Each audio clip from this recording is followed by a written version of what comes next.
안녕하세요. 인천에 살고 있는 28살 이혼녀입니다.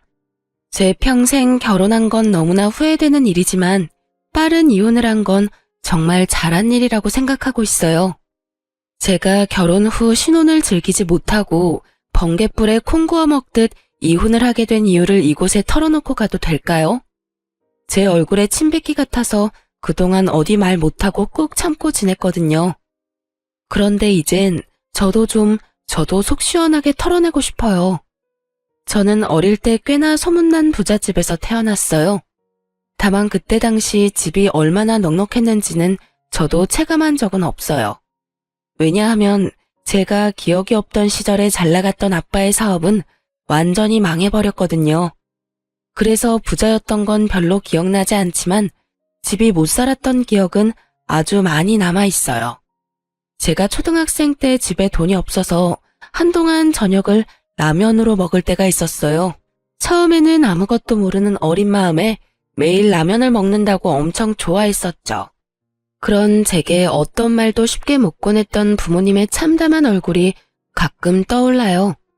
하지만 얼마 지나지 않아 현실을 깨달은 저는 라면이 물려서 울며 불며 먹었죠.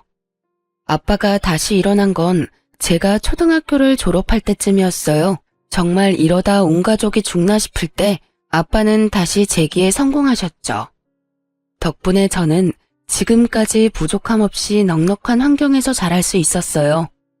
물론 부모님이 가끔씩 그땐 정말 돈이 많았었지 하며 말씀하시던 그 옛날만큼은 아니었지만요. 다행히 현재까지도 저와 부모님은 경제적으로 여유롭게 지내고 있어요. 남편과 결혼을 했던 건 성격이 잘 맞아서였어요. 다들 사랑해서 결혼을 하지만 결국 시간이 지나면 부부는 서로에게 가장 친한 친구가 된다는 말을 들은 적 있거든요. 그래서 저도 남편감을 찾을 때 평생 함께 즐겁게 지낼 친구 찾듯이 찾았어요. 남편은 제가 만나본 사람들 중에 가장 저랑 성격이 잘 맞는 사람이었어요. 처음부터 너무 잘 맞아서 저희의 연애는 사랑과 우정이 모두 있는 특별한 관계 같았죠. 입맛 잘 맞고 성격까지 잘 맞으니 연애할 때도 딱히 싸울 일이 없더라고요. 서로 만나면서 억지로 상대방에게 맞추는 게 은근히 고역이잖아요. 그래서인지 저는 자연스럽게 이 남자랑 결혼하면 좋겠다 생각했던 것 같아요. 하지만 입맛 비슷하고 성격 잘 맞는 것도 연애 때나 좋았죠. 결혼하고부터는 입맛, 성격보다 훨씬 중요한 게 있다는 걸 깨달았어요. 살아보니 그건 어디까지나 저희 둘의 이야기더라고요. 시어머니와 시누이와 함께 사계절을 겪은 게 아니었으니 결혼하고 무척 당황스러운 일이 많이 생겼어요. 자기야, 우리 엄마 참 고생 많이 하셨어. 그런 만큼 좀 억척스러운 면도 있는데 그런 부분들은 마음 넓은 자기가 좀 이해해줬으면 해. 대신 나도 장모님이랑 장인어른께 정말 잘할게. 남편은 유독 자기 엄마 이야기만 나오면 감정이 과잉되는 듯 했어요. 시모 이야기를 꺼낼 때면 항상 눈물을 글썽였죠. 가끔 좀 과하다 생각한 적도 있지만 저는 완전히 이해 안 되는 것도 아니었어요. 시모가 초등학생 때부터 혼자 힘으로 남편과 시누를 키우셨다 하더라고요. 남편의 아버지는 남편이 어렸을 때 가게에 빚만 잔뜩 남기고 도망갔대요. 시모가 대단한 건 그 빚을 갚으며 더 이상 추가로 빚내지 않은 거예요. 빚을 자식들에게 대물림하지 않고 자기 선에서 끝내려고 했던 거죠. 결국 시모는 악착같이 일해서 빚도 다 갚았고 남매 둘 다 대학까지 보냈어요. 물론 저희 집도 어려울 때가 있었지만 저희 집은 부모님 두 분이 의기투합해서 이겨낸 거였거든요. 그러니 저는 홀로 가정을 지킨 시모가 너무나 대단해 보였던 거죠. 그래서 결혼 후 시모의 억척스러움도 웬만하면 이해하려고 노력했어요. 그리고 저희 집이 힘들었던 날들이 자꾸만 떠올라서 시모에게 더 살뜰히 잘했죠. 제가 뭘 바라고 한 건 아니었지만 시모는 자주 툴툴거리는 사람이었어요. 어머님, 요즘 입맛 통 없으시다면서요? 제가 맛집 찾아놨는데 주말에 시간 내주세요. 참나, 그건 또 어떻게 알았냐? 그이한테 들었죠. 시간 괜찮으시죠? 그럼 맛집은 됐고, 나 토요일에 너네 집에 놀러 가도 되냐? 나 며느리가 해주는 밥 한번 먹어보고 싶어서 그래. 네, 좋아요. 어떤 거 드시고 싶으세요? 뭣도 모르고 저는 흔쾌히 알겠다고 했는데 시모는 집에 도착하자마자 잔소리를 늘어놨어요. 냉장고 안을 검사하듯 여기저기 뒤지면서요. 어머, 먹을 게 통 없네. 네? 저 어머님 오신다고 해서 미리 장 봤어요. 지금 먹을 거 말고 말이야. 너희 평소에 먹는 것들 말이다. 아, 저희 그때그때 먹을 만큼씩만 사고 있어서요. 요즘 사람들 인터넷에서 장 보던데 너도 혹시 그러니? 아무래도 그렇죠, 어머님. 저희는 보통 그렇게 장 봐요. 둘 다 회사 다니니까 아무래도 그게 쉽고 편하더라고요. 그리고 마트보다 소량으로 파는 것들도 많아요. 아니, 인터넷이랑 마트 말고 재래시장에서 장을 봐야지. 그래야 물건도 좋고 가격도 훨씬 저렴하지. 아, 사돈이 그런 건 안 가르쳐주니? 에이구 정말. 살면서 무슨 변수가 언제 어떻게 생길지 누가 알아? 날 봐라. 남편 도망가서 평생을 이 고생했잖냐. 물론 내 아들은 지 아빠 말고 날 쏙 빼닮아서 그럴 일은 없다만 너 나중에 애 낳고 키우다 보면 언제 회사 그만둘지도 모르고. 이렇게 둘 다 벌고 있을 때 미리미리 절약해라. 알았냐? 네, 그럴게요. 어머, 너 내 말 그냥 듣고 흘리는 거냐? 대충 대답하지 말고 지금 내 말 새겨들어라. 네, 알겠어요. 매번 그렇게는 못해도 되도록이면 시장 가보도록 할게요. 매번 그렇게는 못한다니. 지금부터 물건 사는 습관을 잘 들여야지. 너 그렇게 뭐든 쉽게 사는 버릇하면 되겠어? 그 순간은 제가 무조건 시모 말에 넙죽 엎드려야 시모의 잔소리가 끝날 것 같았어요. 하지만 저는 무조건 오케이 하지는 않았답니다. 지금 당장 회피하자고 수긍했다가 미래에 제가 더 고생할 것 같았거든요. 그래서 저는 은근히 시모에게 반항을 했어요. 그럼 어머님, 이렇게 하는 건 어떨까요? 아무래도 제가 남편보다 주간에 일하는 시간이 많아요. 주말까지 일이 생기는 경우도 허다하고요. 그래서 그동안 대부분 집안 마트나 인터넷으로 장 봤는데 어머님이 재래시장 가라고 하심 대부분 장은 남편이 볼 것 같아요. 그래도 괜찮겠죠? 뭐? 그게 무슨 말도 안 되는 소리냐? 저희는 맞벌이니까 살림을 제가 다 전담할 수는 없어요, 어머님.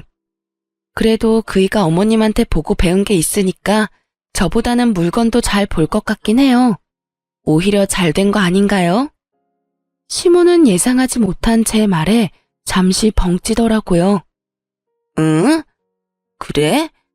그래 뭐 장 보는 것쯤은 너희 알아서 해라. 그래도 꼭 시간 나면 내 아들 시키지 말고 네가 직접 재래시장 가보고 그래. 평생 인터넷에서 장 볼 거 아닌 말이다. 네, 어머님, 그렇게 할게요. 시모는 괜한 아들 고생시키는 것 같아 마음에 안 드는 눈치긴 했지만 그 이후로 시장에서 장 보라는 소리는 쏙 들어가더군요. 만날 때마다 여러 잔소리를 늘어놓던 시모는 비록 다정한 성격은 아니었지만요. 그렇다고 며느리가 말 안 듣는다고 주구장창 괴롭힐 사람으로는 또 안 보였어요. 본인이 납득할 만하면 웬만해서는 그냥 넘어가더라고요. 그래서 저도 큰 불만 가지지 않으려 했죠. 하지만 시간이 지날수록 가만히 있으면 호구라는 말이 떠올랐어요. 남편과 시댁 때문에 저와 친정 식구들이 호구가 되는 느낌이 강하게 들었거든요. 처음에 저희 부모님은 양가 집안이 차이가 좀 나니까 남편과의 결혼을 조금 반대하셨어요. 저희도 물론 어려웠던 적 있었지만 저희 집이 겪은 아픔과 시댁의 아픔은 좀 다르니까요. 아빠는 살아온 결이 집안끼리 비슷해야 좀 더 제 결혼 생활이 순탄하지 않을까 고민하셨어요. 큰 반대보다는 걱정과 우려라는 표현이 더 어울리겠네요. 그랬던 저희 부모님도 막상 싹싹한 성격에 제게 잘하는 남편을 만나보고는 좋은 사람 같다며 결혼을 허락하셨죠. 그런데 결혼 후 신우이의 행동을 보고 저희 엄마 아빠는 많이 불편해하셨어요. 상견례 때는 참하고 조용하더니 결혼하자마자 신우가 본색을 드러내더라고요. 오죽했으면 속상한 저희 아빠 입에서 이런 말이 나왔어요. 내가 끝까지 이 결혼 반대할 걸 그랬다. 다름 아니라 결혼하고 처음으로 양가 모여서 식사하는 자리를 가졌는데 철없는 신우이가 설쳐서 분위기가 완전히 엉망이 됐거든요. 곧 30대를 앞두고 있는 신우이는 집안에서 사고뭉치 같은 존재였어요. 신우가 고등학생 때 갑자기 메이크업 하고 싶다고 해서 시모는 뼈 빠지게 일한 돈 신우에게 아낌없이 지원을 해줬다고 합니다. 그 당시 미용 재료값, 학원비까지 돈이 은근히 많이 들었대요. 그래도 신우가 각종 미용 자격증 따고 전문대까지는 갔다 합니다. 그런데 실습 나가서 고작 몇 개월 일해놓고 힘들다면서 졸업도 포기하고 그동안 배운 것들 다 때려치웠다더라고요. 그러고는 쭉 집에 틀어박혀 백수로 살았고요. 그 나이 먹도록 남편과 시모에게 기생한 거죠. 그러다 겨우 1년 전쯤 보험 설계사로 취직한 거예요. 저는 그 사정을 뒤늦게 남편에게 들은 터라 속으로 당황할 수밖에 없었죠. 진작 알았다면 신우 때문에 남편과의 결혼을 보류했을지도 모르겠네요. 그럼에도 불구하고 저는 지금이라도 신우가 밥벌이하고 있으니 지나간 과거보단 현재를 응원하려 했어요. 하지만 뻔히 제가 그 모든 사정을 다 알고 있는데 신우 하는 행동들이 너무 뻔뻔하더라고요. 새언니, 다시 한번 진심으로 결혼 축하해요. 우리 오빠 앞으로 잘 부탁해요. 고마워요, 아가씨. 그럼 이제 결혼식도 끝났고 중요한 일 딱 하나 남았네요. 네? 어떤 거요? 양가 식사 자리가 엄청 화기애애한 분위기는 아니었지만 조용한 룸에서 도란도란 안부를 묻고 나름 편안한 분위기였어요. 신우가 보험 팔겠다고 나서기 전까지는요. 보험이요. 그래도 제가 설계사인데 다들 점검해야죠. 새언니랑 사돈 어르신들 보험 이제 내가 다 관리하려고요. 이제 우리 한 가족이잖아요. 새언니 주민번호는 나중에 받으면 되고 사돈 어르신들은 직접 이렇게 뵐 기회가 자주 없으니까 지금 주민번호 좀 불러주시겠어요?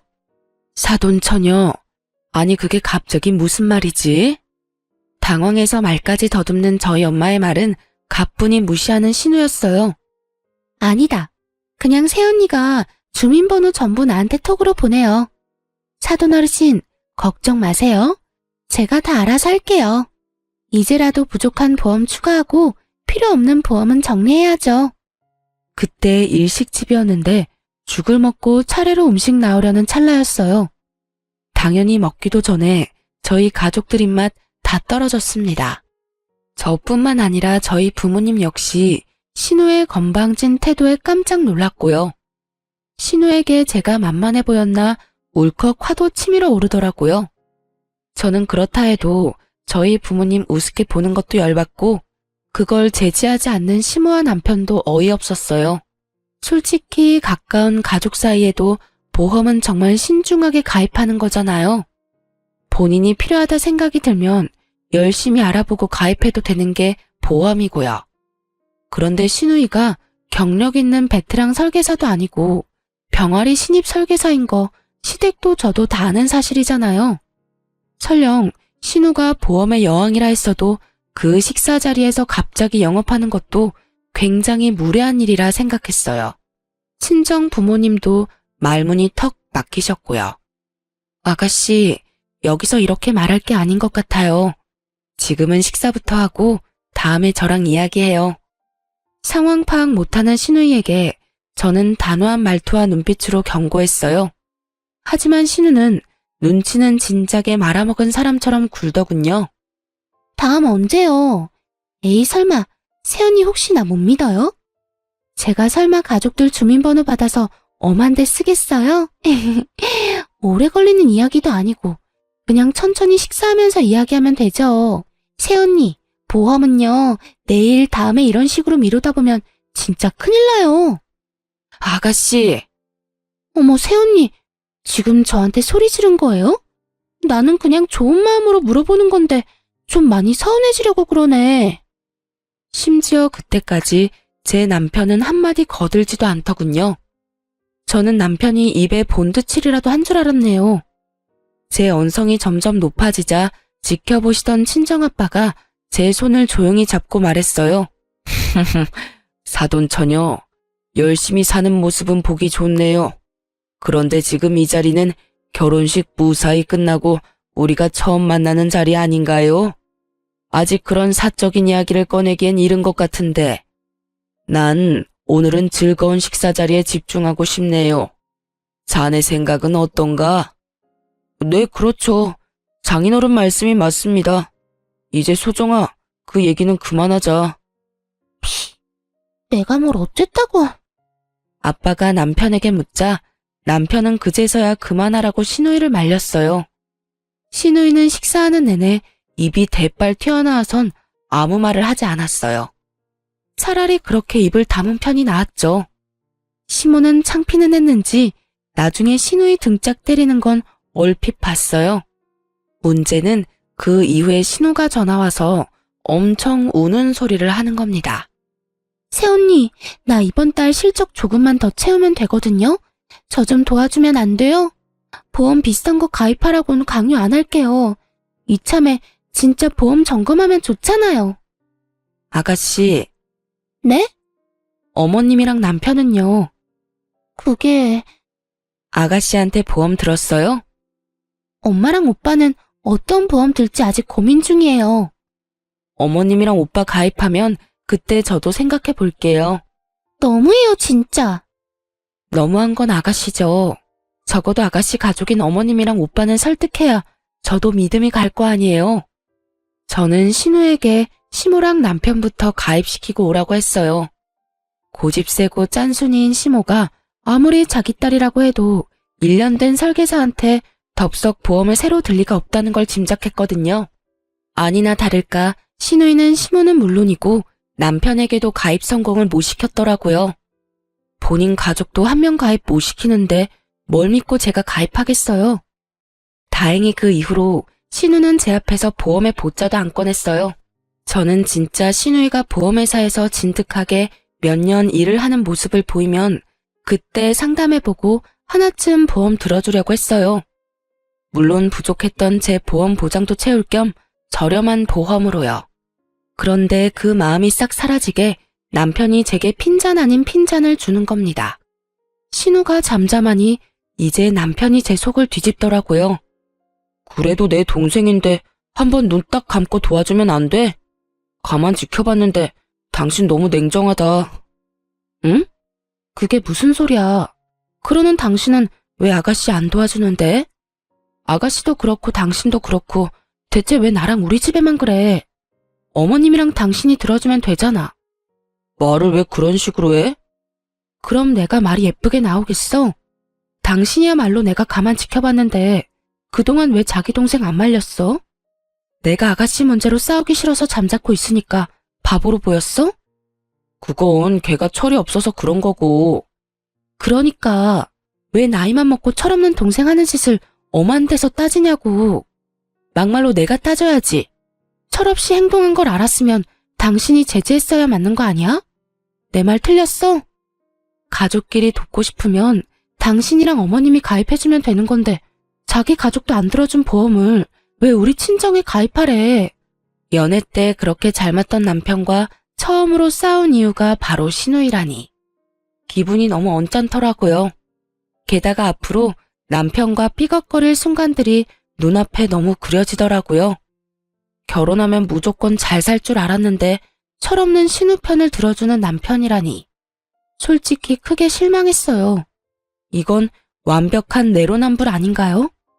친정이 얼마나 만만하면 신우가 설치는데 맡기는커녕 뒤에서 편까지 들어주다니. 그 후 제가 대놓고 남편을 투명인간 취급하자 그제서야 잘못했다며 남편이 싹싹 빌더라고요. 하지만 아니나 다를까 저희 싸움은 한 번으로 그치지 않았어요. 어느 날은 신우가 울면서 전화가 왔어요. 새언니, 어떡해요. 왜 울어요? 무슨 일이에요, 아가씨? 말도 제대로 못할 정도로 흐느끼는 신우의 전화에 저는 정말 놀랐어요. 보통 저희 나이대에 울만한 일은 부모님 관련 일이 대부분이잖아요.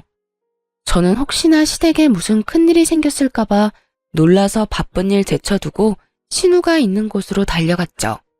얼마나 급했으면 남편에게 연락할 생각도 못했고요. 다행히 시모에게는 별일이 없었어요. 대신 신우가 몸을 가누지 못하고 제게 쓰러지듯 기대서 오열했어요. 아, 어떡해요, 새언니. 나 전세 사기 당했어요. 우리 엄마 알면 큰일 나요. 엄마가 돈 모을 때까지는 어떻게든 집에서 출퇴근하라고 했는데 내가 그 말 무시하고 전세 대출 받아서 나온 거거든요. 새언니, 나 당장 지낼 곳이 없어요. 알고 보니 부동산 중개 수수료 좀 아끼겠다고 개인 직거래 하다가 사기당한 신우였어요. 저는 시모가 절대 신우 도와주지 않을 걸 잘 알고 있었어요. 시모 성격에 아무리 본인 딸이라도 멍청하게 사기당한 거 알면 분명 온 집안이 난리 날 게 뻔했죠. 시모가 돈에 엄청 예민했거든요. 당장 오갈 곳 없어진 신우는 저희 집에 며칠 지냈어요. 여보, 내 동생 챙겨줘서 정말 고마워. 이렇게 계속 지내는 건 아무래도 불편하니까 당신이 아가씨 월세 보증금 빌려주는 건 어때? 어? 난 지금도 괜찮은데? 뭐? 어차피 우리 방 하나 남잖아.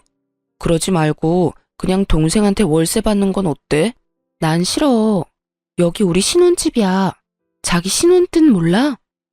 근데 자기가 쟤 여기까지 데리고 온 거잖아. 그건 아가씨가 당장 갈 곳 없다고 하고 그때는 상태가 많이 안 좋았으니까. 아, 몰라. 당신이 해결해. 그래도 내가 오빠인데 어떻게 나가라고 그래? 그리고 제가 나한테 보증금 받아가서 갚겠어? 차라리 방 하나 내주고 월세 받고 말지. 당신 정말 무책임하다. 당신도 무책임해. 신우랑 며칠 지내다 보니 너무 불편했던지라 저는 당장 신우를 나가게 해야겠다는 생각뿐이었어요. 그때까지는 남편과 이혼까지 갈 생각은 못하고 어차피 못 받을 돈 남편이 빌려주나 제가 빌려주나 똑같다 생각하고 제가 줘버렸어요. 지금 생각해보면 바보 같은 선택이었지만 그땐 가족이니 벼랑 끝에 몰렸을 때 한 번은 도와주자 생각도 했고요. 주식이랑 적금 여기저기 돈 묶인 남편보다는 제가 당장 현금 여유가 있기도 했고 재정적으로도 제가 남편보다 돈은 더 많았거든요. 신우 일이 해결되자 남편은 또 울먹거리며 말했어요. 당신한테 정말 감동받았어. 진심으로 고마워. 내가 정말 잘할게. 하지만 이번에 큰일은 친정에서 치르고 말았죠. 생각지도 못하게 엄마 건강에 적신호가 온 거죠. 난소에 작은 혹이 여러 개가 발견됐거든요. 그래도 암은 아니어서 천만다행이었지만 처음 알게 됐을 때는 너무 놀랐어요. 저는 친정엄마 앞에서 애써 눈물을 참았지만 남편 목소리를 들으니 눈물이 터지더라고요. 여보, 나 이제 점심시간이야. 장모님 괜찮으셔? 난소에 혹이 여러 개 발견됐대. 처음에 암인 줄 알고 얼마나 놀랐는지 몰라. 아, 여보, 너무 걱정하지 마. 내가 있잖아. 그 순간에는 그냥 목소리만 듣는데도 든든하더라고요. 그 다음 신우가 엄청 의기양양한 목소리로 전화가 오기 전까지는 그렇게 생각했어요. 새언니, 내가 분명히 큰일 난다 경고했었죠? 그러길래 내가 신청서 줄 때 진작 상담하고 가입했으면 좋았잖아요. 다들 내 말 무시하더니 으이그. 그래서 사돈어른 난소암 보험금은 어디서 얼마나 나온대요? 뭐라고요? 아, 진짜 일 터지고 후회해봤자 소용없어요. 그러니까 빨리 새언니도 나한테 상담받고 가입해요. 아가씨, 지금 그게 할 말이에요. 그리고 난소암 아니고 혹 몇 개 발견된 거고요.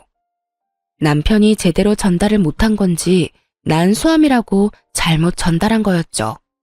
그런데 착각한 신우가 전혀 걱정하는 말투가 아니라서 너무 어이가 없더라고요. 그런 줄 알았다는 뉘앙스라 아주 기분이 더러웠죠.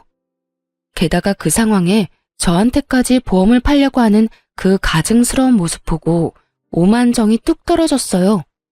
저는 보증금도 기꺼이 내줬는데 말이죠. 그리고 만에 하나 정말 암이었더라도 그때 아가씨한테 가입했다 한들 못 받는 건 몰라요? 암은 3개월 지나야 보험금 받을 수 있어요. 아가씨, 뭘 알고 말하는 거 맞아요? 네? 당연히 알고 있죠. 제가 전곡을 찌르자 신우는 당황해서 말을 더듬더라고요. 염치 없고 무식한 신우는 당황하는 것도 잠시였어요. 묘하게 신나고 격앙된 목소리로 이렇게 말하더군요. 이참에 전부 바로잡아요. 난소에는 혹이 있어서 암 가입은 안 되겠지만 다른 보험이라도 점검해야죠. 병원 어디예요? 지금 내가 갈게요. 아, 아가씨, 됐거든요. 그리고 엄마 아는 보험 설계사분 있어요. 그러니까 그만 좀 영업해요. 아주 지긋지긋해 죽겠네. 가족끼리 기분 상하게 뭐 하는 짓이에요? 저는 딱 잘라 거절하고 신우의 전화를 일방적으로 끊었습니다. 그때 전화만 끊은 게 아니라 아주 이참에 신우랑 인연을 끊으려고 마음먹었죠. 제 마음속에는 이대로 신우랑 평생 안 보던가 남편이랑 이혼하던가 둘 중 하나였어요. 퇴근한 남편에게 신우의 만행을 알렸더니 돌아오는 반응은요. 에이, 그럴 수도 있지. 내 동생 원래 철이 없잖아. 잘 배운 당신이 내 동생 불쌍하게 생각하고 이해 좀 해줘라. 그리고 내가 중간에 잘못 전달한 잘못도 있잖아. 근데 그렇다고 신우의 전화를 막 끊어버려? 자기 은근 좀 못됐다. 내 동생 얼마나 무안했는지 바로 전화와서 울기까지 하는데 아니, 걔도 자기 혼자 좋자고 보험 들자는 게 아니잖아. 다 장모님 위하고 걱정해서 걔도 그런 말 한 거지. 라고 공감은커녕 저를 나쁜 사람으로 만들더군요. 단체로 돌았지 아주? 저는 그대로 남편 정강이를 걷어찼어요. 자기 동생 철없는 거 알면 나한테 사과를 해도 모자랄 판이잖아요.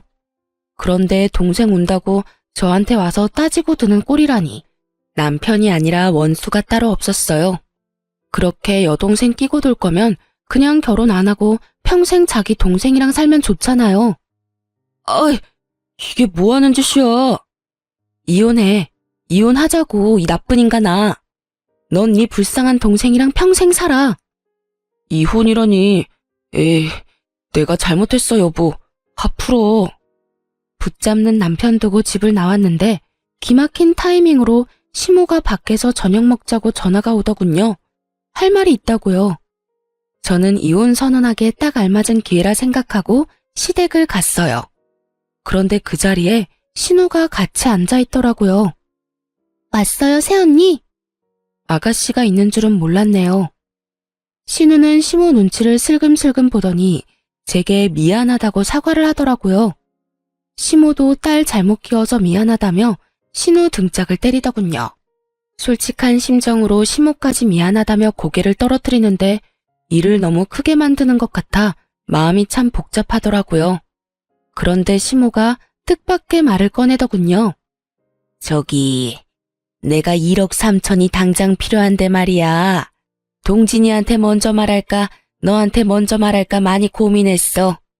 내가 이자 쳐서 확실히 갚을 테니까 한 번만 시어미 사정 좀 봐줄래? 네?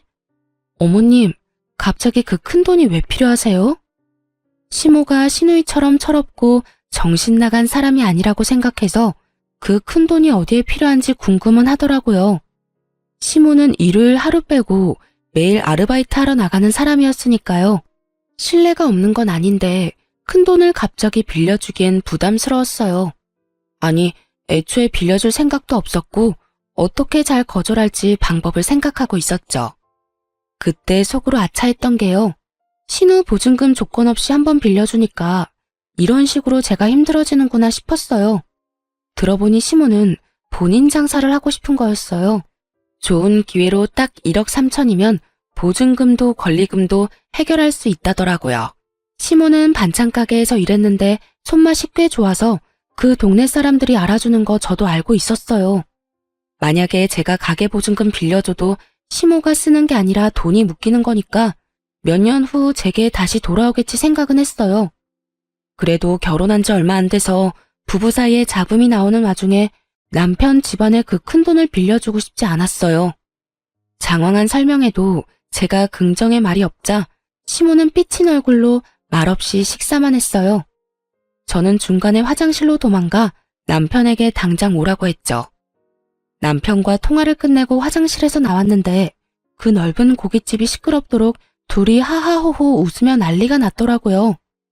아까는 분위기가 무겁게 고기만 먹더니 무슨 대화를 저렇게 하나 싶어서 가까운 테이블에 잠시 앉아 둘이 나누는 대화를 집중해서 듣기 시작했죠. 그런데 저는 정말 기절할 뻔했네요. 에이씨, 세연이 별 반응도 없고 뭐야. 통이 커서 한 번에 알겠다 할 줄 알았는데. 다 너 때문이지, 이 기집애야. 아, 그만 좀 때려. 나도 먹고 살려고 그랬다 뭐. 그러게, 오빠랑 엄마가 보험 좀 가입해줬으면 좀 좋아. 시끄러. 정신 못 차리고 있어. 근데 엄마, 오늘 고깃값은 누가 결제해? 설마 세연이가 우리 보고 계산하라는 건 아니겠지?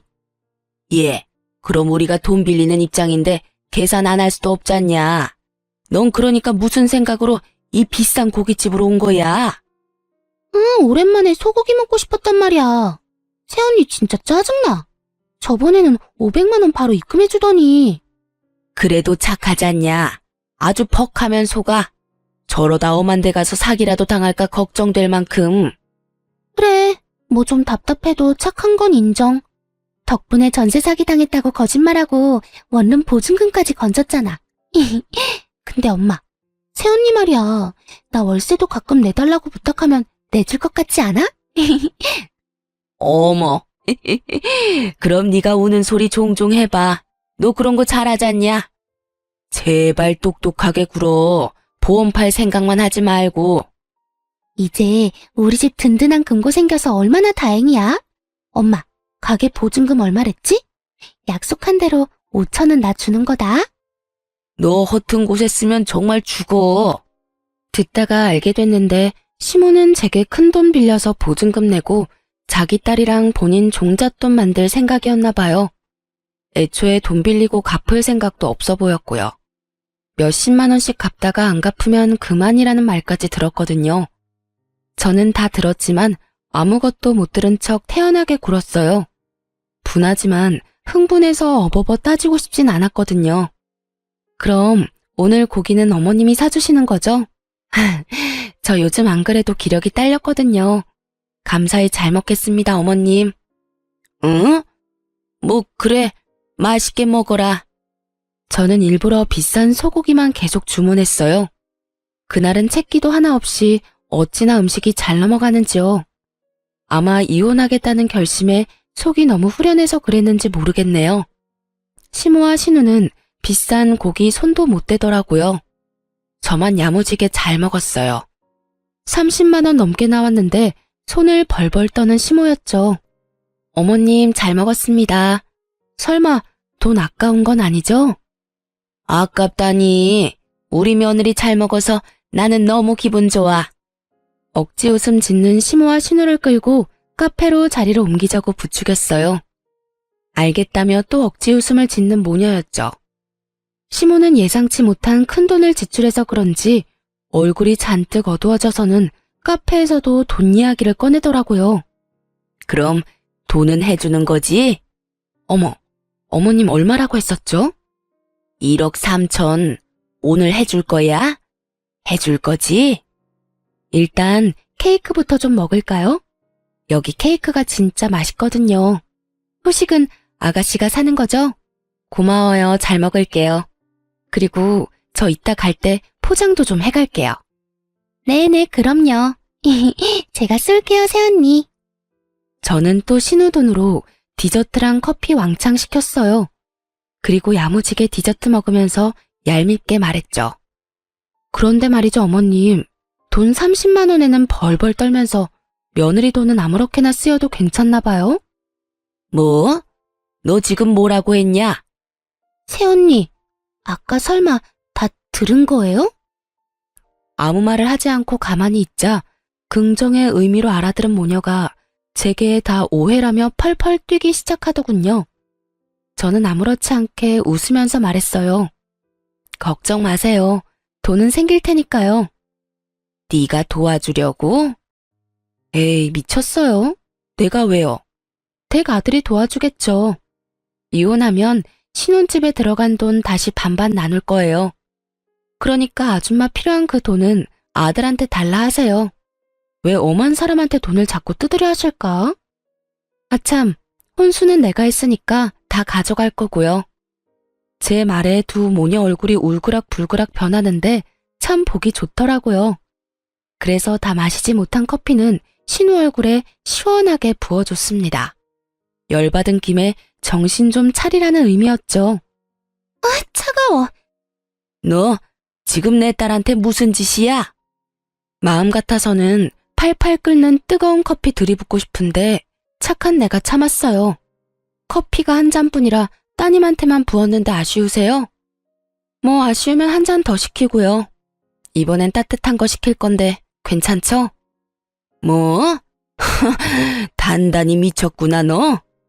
미친 건 당신들이지 이 가족 사기다 나. 처음엔 이상하게 다 멀쩡한데 딸만 왜 저 모양일까 했어. 근데 결국 다 똑같은 집구석이었네. 평소랑 다른 독한 얼굴에 시모와 신우는 겁에 질려서 아무것도 못하고 개거품만 물더군요. 그대로 집 가서 이혼하려고 짐 싸는데 이놈의 남편은 가만히 있으면 될 걸 또 눈치 없이 혈압을 오르게 만들더군요. 당신 돈도 안 빌려줄 거면서 비싼 소고기는 왜 그렇게 많이 먹었어? 어휴, 엄마가 30만 원 넘게 썼다고 얼마나 화가 나셨는지. 당신이 나중에 보내줄 거지? 솔직히 양심이 있으면 당신 혼자 다 먹었다던데. 30만 원은 당신이 이체해주라, 어? 그럼 그렇지. 짐작하기는 했는데 진짜 역겹네. 애초에 당신도 다 알고 있었지? 뭘? 어차피 당신 집이랑 당신 지금도 충분히 여유롭잖아. 그 정도는 우리 엄마랑 동생 도와줄 수 있지 않아? 야, 이 거지 같은 놈아. 나한테 돈 맡겨놨냐? 네 가족인데 네가 직접 빌려줘야지. 1억 3천만 원은 너도 없는데 내가 왜 빌려줘? 그냥 긴 말 필요 없고 지금 이혼하고 네가 혼자 실컷 도와주면 되겠네. 저는 남편 멱살을 잡고 흔들기 시작했어요. 당장 신우가 저한테서 가져간 500만 원부터 입금하라고 말이죠. 입금 안 하면 어쩔 거냐는 남편 말에 당장 이혼이지 않겠냐며 비웃었죠. 그랬더니 남편 놈이 진짜 이혼은 하기 싫었는지 그 자리에서 바로 500만 원 송금하더라고요. 이 자식 돈도 있었으면서 일부러 내 돈 쓰게 만든 거 보니 혈압이 2배로 오르더군요. 입금했어 여보. 이성적으로 생각해. 우리가 결혼한 지 1년이 됐냐 2년이 됐냐? 이건 정말 아니야. 그래, 이건 정말 아니지. 입금만 확인하고 남편놈 싸대기를 아주 풀스윙으로 날려버렸어요. 30만 원 고기를 먹어서 그런가 청량한 짝 소리에 제 마음도 다 시원해지더라고요. 끝까지 내 편은 없다는 생각에 많이 우울하더라고요. 친정에 와서야 눈물이 펑펑 쏟아지는 거 있죠. 부모님께 엉엉 울며 자초지종 설명했는데 속상해하실 줄 알았는데 오히려 빨리 알아채고 이혼하는 게 어디냐고 엄마가 기뻐하시더라고요. 아이고, 조상님이 도우셨다. 이제라도 알아차린 게 어디야. 그런 사기꾼들한테 큰돈 안 뜯기고 지금이라도 이혼하는 게 천만다행이다. 그래서인지 저도 한 번 울고 정신이 번쩍 들더라고요. 얼른 이혼해서 내 인생의 오점을 지우고 싶은 마음뿐이었죠. 부동산에 신혼집을 내놨는데 깨끗하고 신축이라 역시나 빠르게 정리할 수 있었어요. 그런데 제 돈 써서 순수 골라 채워넣었던 냉장고와 에어컨, 식기, 세척기 등등 가전을 챙기러 갔는데 싹 없어졌더라고요. 가져가서 친정 가구 다 바꿀 생각이었거든요. 솔직히 누군지 예상은 갔어요. 남편 놈에게 전화하니 예상대로 신우가 가져갔다고 하더군요. 그런데 이어서 하는 말이 그것도 다 제 책임이라며 개소리를 하더라고요. 네가 그럼 못 가져가게 지키고 있던가. 그냥 나갔으면 그 정도 각오는 했어야지. 저는 더는 입씨름할 것도 없이 신우에게 전화했어요. 그래요. 몇 개는 중고로 팔았고 나머지는 우리 집에 가져왔어요. 너 정말 못 쓸 물건이구나. 뭐라고? 야, 너 이제 내 새언니 아니야. 말 가려서 해. 너 나중에도 큰 소리 칠 수 있는지 보자. 그러던지. 어차피 신우한테 준 500만 원은 이미 받은 상태라 상대하기 싫었는데 이놈의 인간들이 하나같이 절 가만두질 않더라고요. 제 소유의 가구를 다 훔쳐갔는데 적반하장으로 성을 내니 법대로 하자 싶었죠. 원래는 조용히 합의 이혼하려고 했는데 소송 이혼으로 바꾸고 신우도 절도죄로 신고했습니다. 본인이 직접 가져갔다고 시인하는 통화 내역도 있고 아파트 CCTV도 찍혀 있었거든요. 예상치 못한 소송에 겁이 난 인간들이 겁도 없이 친정에 찾아와선 제 앞에서 단체로 무릎을 꿇더라고요. 여보, 이건 냉장고 판돈이야. 도로 돌려줄게. 그러니까 고소 취하 좀 해줘. 그래, 끝날 때는 끝나더라도 이렇게 진흙탕 싸움 만들지는 말아야지. 세탁기랑 건조기도 도로 가져가. 우리 집에 그대로 있어. 참나. 애초에 진흙탕 싸움 시작한 게 누군데요. 그리고 냉장고 200만 원 넘게 주고 산 신형인데 겨우 100만 원 언저리네? 똑바로 값 치러야지. 마음대로 똥값에 팔아놓고 뭐 하는 거야 진짜? 이미 경찰에 신고했고 그 집에 들어간 물건들도 다시 쓰고 싶지 않네요. 법대로 하면 되니까 이렇게 찾아오지들 마세요. 결국 남편은 울분을 터뜨리더라고요. 처음엔 저를 원망하더니 뒤늦게 상황 파악을 똑바로 한 남편놈이 시모와 신우에게 개거품을 물더라고요. 둘 다 내 인생 이렇게 망치니까 좋아? 좋냐고. 그냥 평범하게 잘 살 수 있었는데, 그런 남편에게 저희 부모님이 말씀하셨죠. 다 잘못들은 했지만 남편인 자네가 다 알면서도 눈 감은 건 문제 아니던가? 장인어른, 그렇게 부르지 말게. 이혼한 사이에 장인이라니 내 집에서 다들 당장 썩 꺼져. 잘못했어요. 저는 정말 억울해요. 바짓가랑이 붙잡고 애원하는데 가증스럽기만 했어요. 자기 엄마랑 동생이 부인 기만할 때 가만히 있었으면서 뭐가 그리 억울할까요? 저는 이혼 소송은 그대로 진행했고 신우도 경찰에 넘겼어요. 겁 없이 혼수를 훔쳐간 건 잘못이지만 나름 선심 써서 제 값만 내놓으면 합의해주려 했거든요. 그런데 갑자기 제게 만나자 하더니 마지막에 먹은 소고기값 대략 30만 원이랑 카페에서 쓴 돈까지 40만 원을 달라고 하더라고요. 정말 끝까지 눈치도 염치도 없는 족속들이었어요. 계산은 똑바로 해주실 거죠? 계산을 똑바로 하면 여기 날 부르면 안 됐지. 너 정말 내가 합의 안 하면 어쩌려고 이러니? 네? 그 정도 멍청함은 병 아니니? 감히 네가 나한테 돈을 요구할 수 있다고 생각해? 정신 못 차려? 잘못했어요. 제가 생각이 짧았어요, 언니. 정말 멍청한 건 답도 없구나. 괜히 성질 도둑에 했다가 잘못했다고 싹싹 비는 꼴이라니. 그 이후에 저는 혼수값 전부 다 되돌려받고 합의는 해줬어요. 물론 소고기 값은 돌려주지 않았답니다. 시모랑 신우 방관한 유책 사유가 충분히 입증돼서 위자료 두둑하게 받고 헤어졌어요. 끝까지 그 인간 자기 죄는 모르더라고요. 왜 자기가 피해자라고 생각하는지 어이가 없었어요. 그놈 어지간히 억울했는지 자기는 잘못한 게 없는데 엄마랑 여동생 때문에 제게 위자료까지 주고 이혼당했다며 여기저기 말하고 다녔나 봐요. 자기 얼굴에 침 뱉기인 줄도 모르고요. 덕분에 저랑 겹치는 지인들, 회사 사람들 다 전남편이랑 손절했어요. 또 전남편은 그것도 전부 시모랑 신우 탓이라며 시댁과 연 끊고 잠수 타서는 혼자 살고 있다 하더라고요. 아참, 전 시누이는 뭐 보험일 진작 그만뒀다고 들었어요. 그럼 또 기생충처럼 자기 엄마한테 딱 붙어서 돈이나 축내고 있겠죠. 쉽게 먹고 살려는 그 버릇 어디 갈까요? 다 자업자득이니 나이 먹은 큰딸 뒷바라지하면서 영원히 고통받기를 바라네요. 어쨌든 저는 그 일로 크게 되어서 함부로 소액도 빌려주지 말자 교훈을 얻었어요.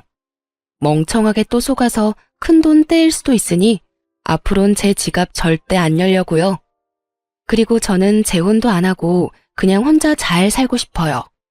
요새 저는 제 또래 친구들이나 혹은 결혼 앞둔 친구들에게 항상 말하고 있어요. 결혼은 제발 웬만하면 수준에 맞게 집안 차이 많이 안 나게 하라고요. 그리고 엄마도 혹 제거 수술 경과가 좋아서 큰 후유증 없이 건강 잘 유지하고 계세요. 여러분도 건강검진 제때 잘 받으시고 항상 건강하세요. 그럼 지금까지 제 긴 사연 함께 들어주셔서 감사합니다. 좋은 하루 되세요.